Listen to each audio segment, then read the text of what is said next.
Gold Rush.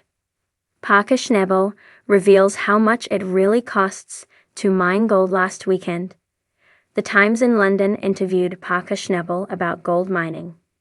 Although he has mined around $25 million of gold on Gold Rush, all that money doesn't exactly wind up in his pocket. How much do gold miners make, and how many leave the Klondike millionaires like Parker Schnabel every week on Gold Rush? Millions of fans around the world watch as the three teams of miners battle Mother Nature, machines, and even their own egos, as they try to get as much gold as possible. But is the payoff worth it?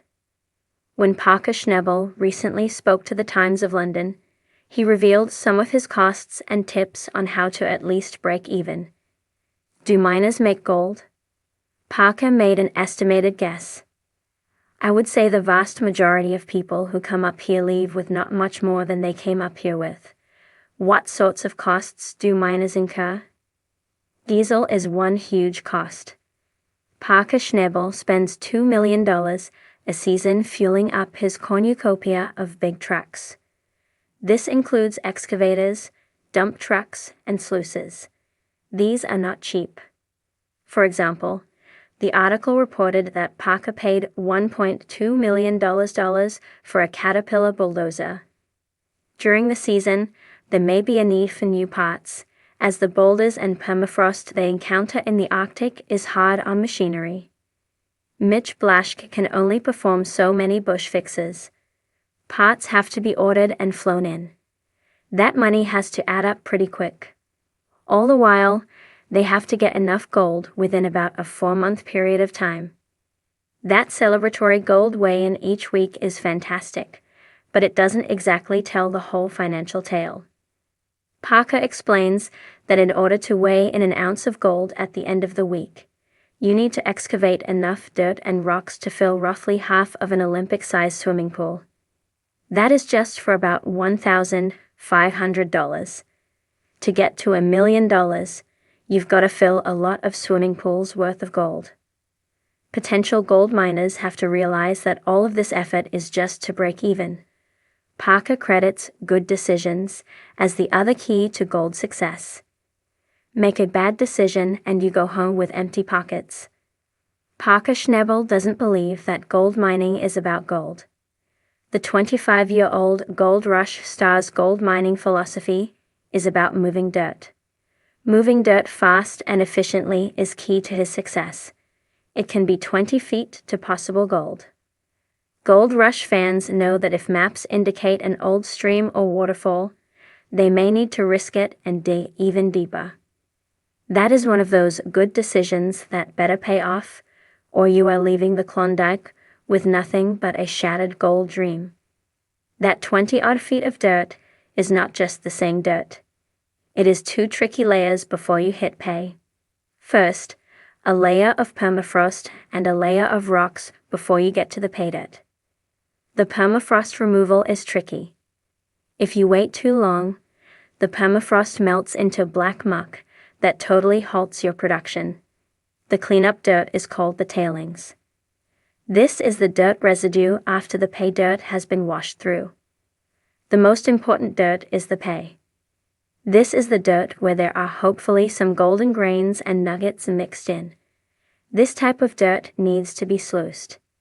This all takes a lot of labor, and that costs some money too. Parker doesn't share what he pays his employees. Then there is the environmental cleanup. This is done after the team finishes mining a cut. Parker explains that mining actually helps the land, because they have stripped through the permafrost, and more can grow on that land that has been mined. So you do the math. Based on the bits of information that Parker provided, how much money are the Gold Rush teams really making? Gold Rush fans, have you been doing your own math calculations?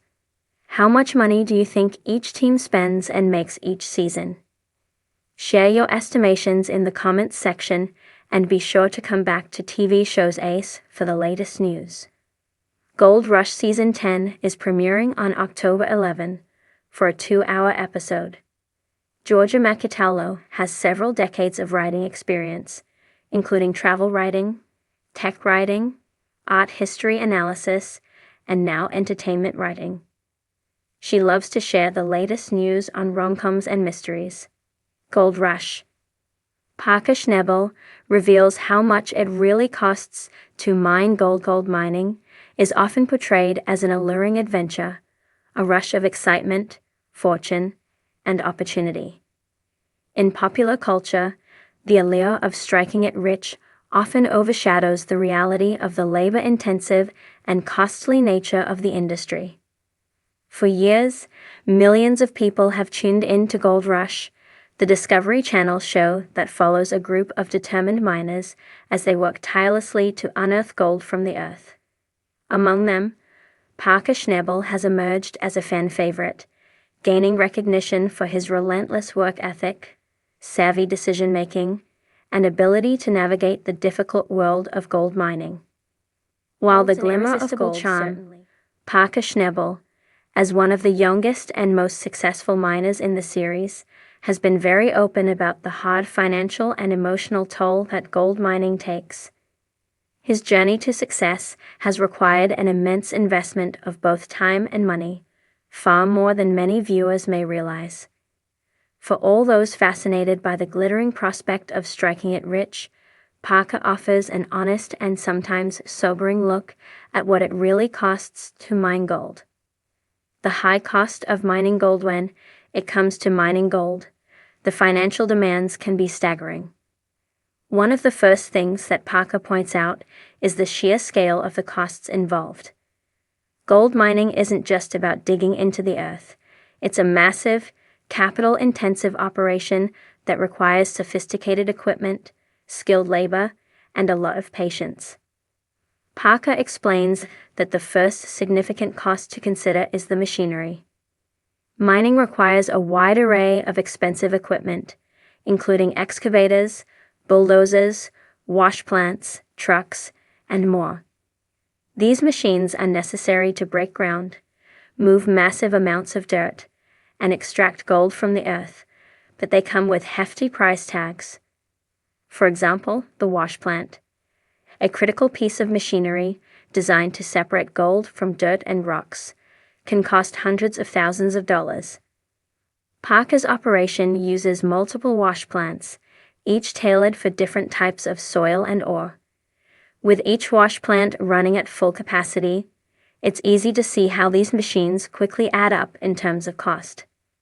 Beyond the machinery itself, the costs of maintaining and operating these machines are also significant. For every hour of operation, these machines consume fuel, require regular maintenance, and incur labor costs for operators.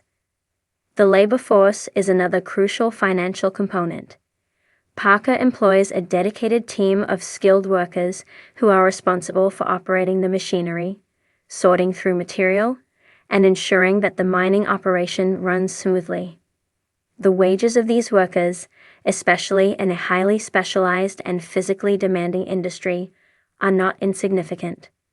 As Parker points out, most of the machinery and equipment involved in gold mining are highly specialized and come with significant maintenance and repair costs. A single breakdown can result in delays, lost productivity, and expensive repairs, all of which eat into potential profits. For instance, a malfunctioning piece of equipment can result in significant downtime, which translates into an immediate loss of revenue. While Parker's team does its best to keep things running smoothly, the costs of maintaining a mining operation can never be fully predicted. The cost of labor is another massive expense in the mining business. As any miner knows, this is a job that requires long hours in physically demanding conditions. The work is dangerous, grueling, and requires highly skilled workers to operate the equipment, manage the site, and navigate the complexities of the mining process. Parker's crew includes a mix of seasoned miners and younger workers, all of whom need to be paid competitive wages to retain their expertise and keep the operation moving forward. In addition to wages, miners often have to cover costs such as housing, food, and other living expenses for their crew members. For large mining operations in remote locations like the Klondike, this can quickly become a significant budgetary concern. Even when operating in areas with established infrastructure, workers need to be properly compensated for the risks and hardships of working in such demanding environments. To further complicate the situation, labor costs aren't always predictable. For example, when Parker faces a shortage of experienced labor or encounters an unexpected issue on site, the need to hire more workers or specialists can add an unexpected strain to the operations budget.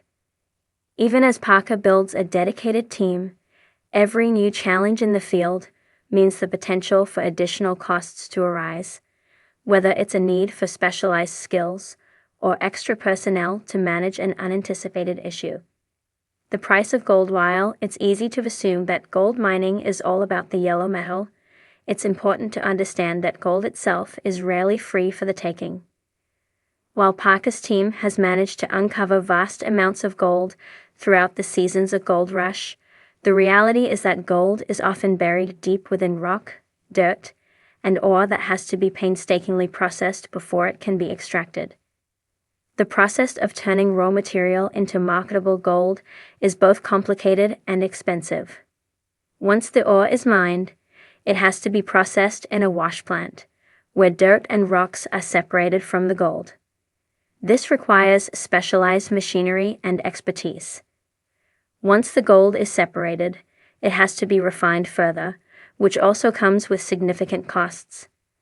Refining gold is an intricate process that involves melting down the material, removing impurities,